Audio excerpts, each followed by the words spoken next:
अब जरा देखिए हमारे पास में जो पुली थी उस पर रिएक्शन कितना होगा, हम उसको देखने जा रहे हैं। तो आपने देखा था कि जब दो ब्लॉक्स को वर्टिकली हैंग करते हैं तो ब्लॉक्स में जो एक्सेलरेशन आता है वो m2 माइनस m1 यानी कि higher mass minus lower mass upon sum of the mass into g होता है। लेकिन जो पुली है, पुली पर रिएक्शन क्या होगा भाई? पुली पर जो रिएक्शन होगा वो किसके इक्वल होगा? इन्हीं दोनों टेंशन के सम के इक्वल होगा, यानी कि R equals 2 times of T। और जैसा कि मैंने निकाला था अभी इसके पहले वाले लेक्चर में, टेंशन की वैल्यू में क्या मिली थी? 2 times of m1 m2 upon m1 plus m2 into g. Multiply कर दीजिए, क्या मिलेगा आपको? 4 times of m1 m2 upon m1 plus m2 into g. ठीक है। देखिए एक दूसरा केस हमारे पास में है न्यूटन्स लॉ ऑफ मोशन से ही।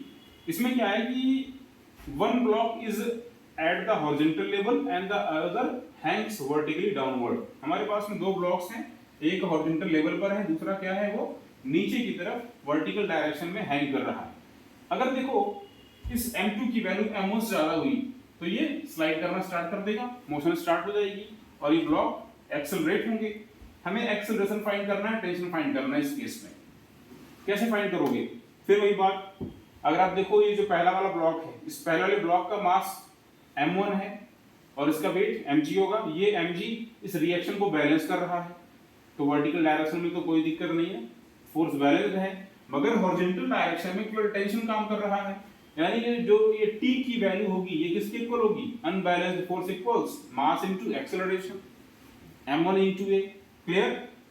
इसी तरीके से जरा देखो जो दूसरा ब्लॉक जो वर्टिकली हैंग कर रहा है ये नीचे की तरफ आ रहा है, इसका वेट कितना है? m2g और स्प्रिंग में टेंशन सेम है, जो इस तरफ था वही इस तरफ है, क्योंकि हमारी जो पुली है हमने माना है कि पुली और स्प्रिंग के बीच में कोई फ्रिक्शन नहीं है। अगर इसमें कोई फ्रिक्शन नहीं है तो tension will be same on the both side of the string.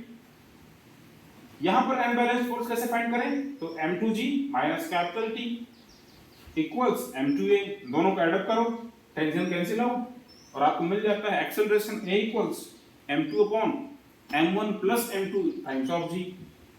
इस तरीके से आप यहाँ पे टेंशन निकाल सकते हैं। वापस अगर आप टेंशन की वैल्यू को इसमें रख दें तो आपको एक्सेलरेशन मिल जाता है। अगर आप टेंशन की वैल्यू को रख दें तो आपको यहाँ पर एक्सेलरेशन की वैल्यू मिल जाती है। ठीक है ना?